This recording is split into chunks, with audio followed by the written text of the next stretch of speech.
धनंजय जी की तरफ से भाई बहुत उम्दा एक आपकी गाना सुनता हूँ मैं, बड़ा अच्छा गाते हैं आप। कि नवजीहा वैद क्या जाने मुझे दिल की बीमारी है, मुझे दिल की बीमारी है, हाँ मुझे दिल की बीमारी है। बड़ा प्यारा गाते हैं। थैंक यू भैया। और ईश्वर करे कि ऐसे ही आप हमेशा दुनिया के दिल पे राज करे, मेरी शुभकामना है।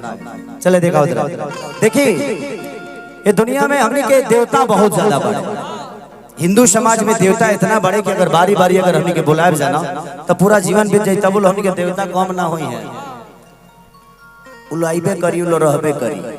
आज भी हमने के माता बहन बेटी कितना सलीलता से जब माई के दरबार में जाली तो पूजे नहीं आ गीत गावे कि निमिया के डाढ़ाइया अरे लाली लोरावा की झूली रे झूली ना तमैया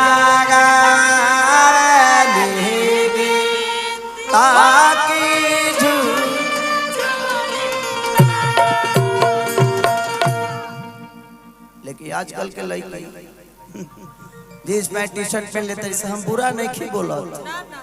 यूट्यूब के जमाना में भाई के कहां से कौन चीज काट के हमारे के गलत साबित कर दी, हम नहीं जाना। लेकिन वो लोग तो जानते नहीं हम क्या बोलते नहीं। आजकल के लड़की जींस पैंट टी शर्ट पहन लेते हैं, सजा के दुर्गा माई के बोलते हेलो दुर्गा मॉम। मैं थोड़ा केजीएफ देखने जा रहा हूँ, उधर से आऊंगी तो आरआर भी देख के आ जाऊंगी, उसके बाद तुझको कुछ चढ़ा दूंगी। ई स्थिति आ गई। मैंने पहले तो लोग अपना माई बाबू के हेलो हाय करते थे, देखिए हमने के आजो संस्कार में जब हमने के जाई ले अपना गांव में, चाहे हमने के इंग्लैंड में कहे न रही जाए, ए बरा जयप्रकाश भैया अमेरिका में रहते हैं या मुझे लगता है कि आउट ऑफ इंडिया में ही रहते हैं, इनका बिजनेस भी आउट ऑफ इंडिया में, उसके बावजूद भी इनके अंदर वो संस्कार तो है जो नहीं, अगर हमारे घर का जनेऊ होगा तो हमारे गांव के लोगों के साथ होगा, हमारे अपनों के साथ होगा। ऐसा नहीं कि अगर व्यवस्था बनाए तो अमेरिका में जनेऊ नहीं कर सकते, कर सकते हैं, बट इनको अपने मिट्टी से प्यार है, इनको अपनों से प्यार है, इस गांव से मोहब्बत है, इसलिए इतने सारे व्यवस्था आप सबके लिए की गई है। तो यही चीजें है, संस्कार को हर इंसान को मारना नहीं चाहिए। आजकल ठीक बा भाई जींस पैंट बदलते न बा हो, पहले हमने के यहाँ लोग आवे लड़का उइका देखे खातिर तो करे के चिवड़ा मीठा दिया, कि चिवड़ा मीठा आ चाहे खजूली उजली टिकुड़ी उकड़ी लड्डू उड्डू देहल जाओ, ए बार के दे देओ छोड़ा भी पुरान के बड़ा सही बदलाव नहीं खे भाई। माने अगर छेना के मिठाई मिल गई तो बदलाव हो गई, टिकरी मिल गई तो बदलाव नहीं खे भाई। तो वो सारी समस्या है। आजकल के लड़की गाना का गाओ तरी सब बाबा, थारी सजा ले तरी सा, अगरबत्ती बार ले तरी सो में तुको लड्डू धो दे तरी सा, गाना शुरू हो जाता ये दिल आशिकाना, ये दिल आशिकाना, ये दिल आशिकाना।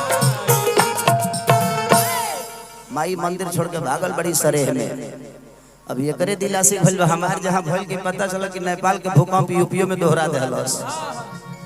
तो ये सिचुएशन है, आप किसी को बदल नहीं सकते, इसलिए आप खुद को बदलिए। अच्छा धनंजय शर्मा जी के मैनेजर डीजे बिट्टू, अच्छा आप ही हैं, किसी भी गाने का फ्राई अच्छा करते हैं आप। डीजे बिट्टू मेहरवा भाई बहुत अच्छा डीजे बजाते हैं ये कंप्यूटर से, भगवान ऐसे इनको बढ़ाया करे, मेरी शुभकामना अपने भाई के साथ। तो ये सारी चीजें हैं। आज भी हमने के माता बहन बेटी के बिना कोनो तिलक ना चढ़ सकेला। जब माता बहन बेटी जब तिलक आवे ना तो बड़ा खूबसूरत गीत गावेला लोग कि गाए के बारा महादेवा आंगना लिपाई गजमतिया हो महादेवा चौका पुराई सुनिए शिवा शिवा के दोहाई कितना प्यारा लगे। लेकिन आजकल तिलक में उस सिस्टम में हट गए बा। गाना गावे खातिर लोग भाड़ा पर लोग लेके चल होता। पहले गावा गाई लोग ठेजाम गावे जाई, ए बार तो 5000 दिया जाता कि 24 घंटा तू ही गा दी है, कौन क्या को बुलाव लगे काम बा। तो हर चीज सिस्टमैटिक हो गइल बा, केहू मेहनत के नहीं चाहत, आजकल अलग दुनिया हो गइल बा। देखाओ बाबू। और राजा राम टीम देवरिया के बगले में भाई, तू लोग बहुत प्यारा हमें कार्यक्रम अभी कर रहे थे, हाँ नौतनवा में, तो आप लोगों से प्यार हुआ मुझे, बहुत प्यारा आप लोग बजाते हैं, बड़ी मेहनती है, इसलिए मैंने बाबा से बोला, पवन बाबा से कि बाबा उन्हीं को बुलाइए। Thank you so much. और अतिया कहा दिया बाबा आप काहे के सब देते हैं, आप आशीर्वाद दिया करिए, आ देना होगा तो एक बार 5-10 लाख रुपए लिया के स्टेज पे दे दीजिए।